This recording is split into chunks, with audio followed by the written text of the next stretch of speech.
समिध काष्ठ अभिलाषे खोजन्ते लता गृह देश तुरते मिलिला राक्षस उड़ीसा दंड करे धरी तेनबी प्रकुबध करी राक्षस तहु गला चढ़ी मोहर दूते अति मिली ताकू भी माने बकाइले वैकुंठ भुवन को नेले से दुई विप्र जानी नीति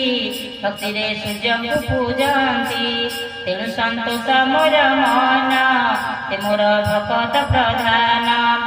सौर गणपत्य शैव सतवावर जे वैष्णव एमाने लभंती मो पूरा तथा सागरे बसानीर मुहिती पंचरत्न होई संसार चक्र रे खेलाई शुणिना सत्य धर्म बल से विप्रवेनी मोते पाइले गो भाविनी शुणिना सत्य हेले तोष कहई महादेव दास। इति श्री पद्मपुराणे उत्तराखंडे कार्तिक महात्मा देवश्रम चंद्र व्रत मोक्षणे नाम प्रथम अध्याय द्वितीय अध्याय श्री भगवान भजन तत्र गुणवती श्रोता राक्षसं नियते वैभू पितृवर्तुका दुःखता करुणा पर्यवेशते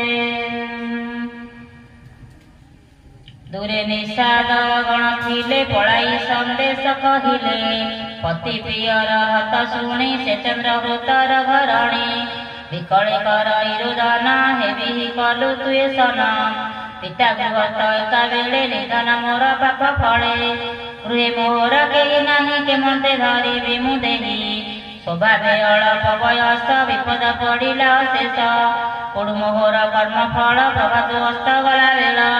मोर बहने बने रखी दैव नेला बेनी आखि बुद्धि तो नदी सही दीप मोहर जीव जाऊ केमते सरीब मो दिन मो पिता तू मोर जीवन क्षणे न देखू मोर दुख एबे तो होइनी निरेख मंदिर शून्य हेबा से मोते न देले अन्य देशे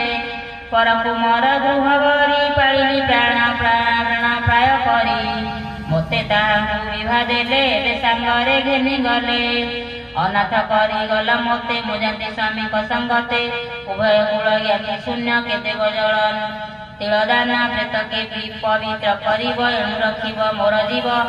एमते भाड़ी गुणवती शोक संभाड़ी हेला शांति संसार भाव मने गुणी सर्व सत्य प्राय मणि विष्णु लीला सर्वदेही तबिनु अन्य गति नाही तेणु होइबि अनुगत एबे सारी प्रेत कृत्य